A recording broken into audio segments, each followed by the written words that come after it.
So today, that's what we're diving into, this whole unfolding Brewers-Dodgers situation. We'll look at what just happened and what's coming up next in this series. It feels pretty pivotal.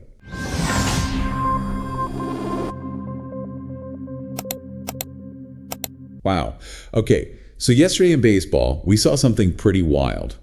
The LA Dodgers, I mean, a team that often looks unbeatable, they just got absolutely hammered. 9-1 by the Milwaukee Brewers. Just a really stunning upset, a clash between two really strong teams that definitely got people talking. Yeah, it really did. A surprising result for sure. And we've got a lot to work with here. We've pulled together, detailed game recaps, lots of statistical analysis, those crucial injury reports, especially for the Dodgers, betting insights too, and even what the fans are saying online. It gives us a pretty full picture. Right. So our mission today is basically to unpack that surprise result from yesterday, really get a handle on where both teams are right now, and then look ahead. What do these next few games actually mean for their seasons? Because there are some pretty wild stats and twists in all this. Okay, let's jump right into that shocker. Yesterday, American Family Field, Brewers win 9-1 over the Dodgers.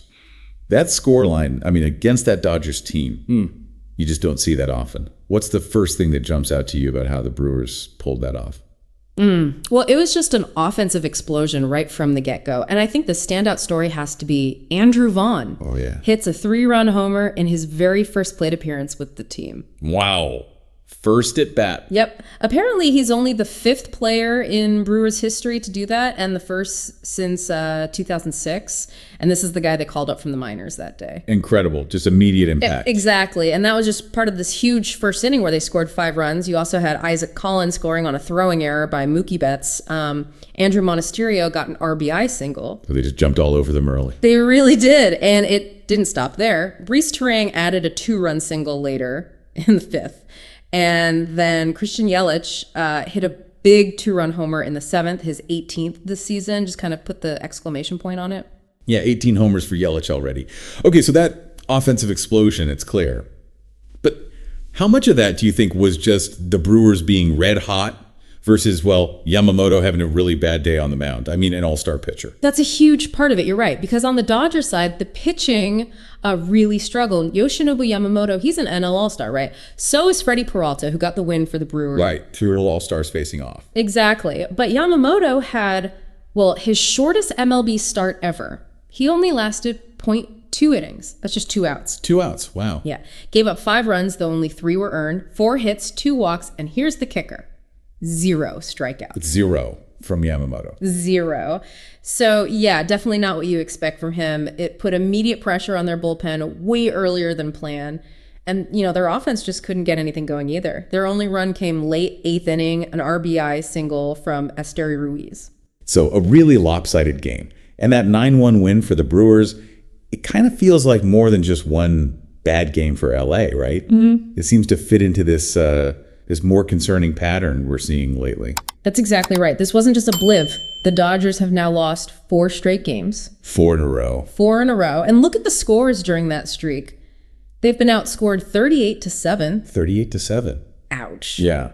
It's a huge turnaround because just before this, they were playing great baseball, won 15 out of 18. So this slide is pretty jarring. So what's behind it? Is it just hitting going cold, or is there more to it? Well, a massive factor, maybe the massive factor is injuries, especially to their starting pitchers. Yeah. Right now, the Dodgers have, get this, 7 starting pitchers on the Major League injured list. 7. You've got Tyler Glasnow, who they hope is back Wednesday, shoulder inflammation. Blake Snell, same thing, shoulder inflammation. Maybe a rehab assignment this week. Roki Sasaki, shoulder impingement. Tony Gonsolin, elbow discomfort. Okay, that's already a lot. And it gets worse. Gavin Stone, he's out for all of 2025, needs shoulder surgery. And then Kyle Hurt and River Ryan, both needing Tommy John surgery. So they're basically done for this year and next. Tommy John, wow. That's brutal. It is. And even Shohei Ohtani, his pitching is still limited, right? He's coming back slowly from his elbow surgery last September. Hasn't gone more than 2 innings or 31 pitches in any of his starts this year. So you've got this team with a nearly $400 million payroll, right? Massive spending. And yet they've had to use 16 different starting pitchers already this season. That's more than anyone else, you said. Yeah, 2 more than any other team. Does that point to maybe a flaw in how they built the team? Or is it just incredibly bad luck, even for a team with all that money? That's the $1 million question, isn't it? Or maybe the $400 million question. You could argue maybe relying on superstars, some with injury histories, is risky, but honestly, this many injuries at once, it feels like maybe just an unprecedented string of terrible luck. But what it shows, I think, is that even with all the money in the world, you can't completely control for injuries. And it forces them into this really tough spot, having to find pitching depth mid-season when expectations are sky high. Yeah, you can sort of feel that tension bubbling up, especially if you look at what fans are saying online. Yeah. You see the frustration, right, about the injuries, but also about, Mookie Betts popping up, some worries about Teoscar Hernandez, even Freddie Freeman. Right. But interestingly, there's also this undercurrent of, belief. Fans still point to the fact they have the best record in the NL. There's this resilience there, this feeling they can still turn it around. It's a weird mix right now. Yeah, definitely a team trying to navigate a tough stretch. Okay, so let's shift focus a bit. We've got this surprising loss, the Dodgers' injury woes. Mm-hmm. What do the next few games in this series mean for both teams? How critical is this stretch? Oh, it's huge. Game 2 is tonight, July 8th, 7:40 p.m. Eastern, still in Milwaukee. And the pitching matchup is really something. Who have we got? Dodgers are sending out Clayton Kershaw, lefty. Brewers counter with Jacob Misiorowski, right-hander. Kershaw, okay. Will legend. Exactly. Future Hall of Famer just got his 3,000th strikeout recently. He's actually been pitching well this season, 4-0 with a 3.43 ERA. And interestingly, he's historically handled the Brewers lineup pretty well. They're hitting just .246 against him in about 61 at-bats. So a potential stopper for the Dodgers right when they need one. And Misiorowski. He's the young gun, 23 years old, considered a pitcher with a really bright future. He's 3-1 this season with a 3.20 ERA. So you've got that classic veteran versus young talent matchup. Love those. What are the betting lines saying? Well, the Dodgers are favored, but not by a huge margin. Money line is around -125 for LA. Some predictions actually give the Brewers like a 47% chance to win. Dodgers at 53%. So it's expected to be pretty tight. Yeah, sounds like it. A lot riding on Kershaw's shoulders tonight then. And looking past tonight to the series finale, Game 3 on Wednesday, there's some potential good news for the Dodgers rotation then, right? Huge potential news. Tyler Glasnow is scheduled to come off the injured list and start that game. Ah, okay. That's big. It really is. He's been out since late April with that shoulder inflammation. Glasnow, when healthy, has incredible upside. Despite injury history, his ERA from 2021 to 2024 is 3.25. Tons of strikeouts. Getting him back could be that shot in the arm their rotation desperately needs. Absolutely. That could be a game changer, not just for the finale, but maybe for their momentum moving forward. And this isn't the last these two see of each other soon, is it? Nope. They meet again pretty quickly, actually. July 18th to the 20th, back at Dodger Stadium in LA. Great. And for the fans going to those games, there are some bobbleheads. Ron Say on the 18th, Fernando Valenzuela on the 19th.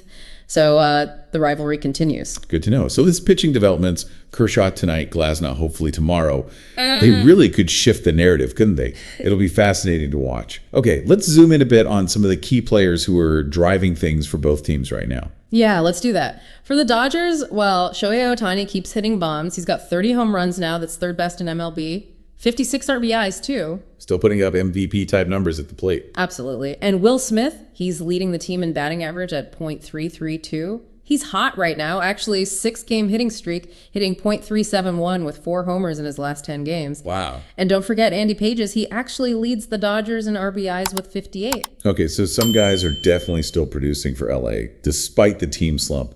What about the Brewers' key hitters? Christian Yelich is leading the way for them. 18 homers. That ranks him 21st in the majors. And 63 RBIs, which is impressive. That's 10th in MLB. He's been hot lately too, right? Very hot. He's got hits in 6 straight games and in 18 of his last 19 games. Plus, as we mentioned, he actually has a decent track record against Kershaw, which makes tonight even more interesting. Good point. Who else is standing out? Sal Frelick has their best batting average at .294. And Jackson Chourio, another key contributor, he's got 15 homers, ranks 39th in MLB, and he's 24th in RBIs. He's also on a 6-game hitting streak right now. So the Brewers have multiple guys swinging hot bats. Definitely seems that way. And if you look at the overall team picture again, Dodgers still hold the best record in the NL, 56-36, leading the West.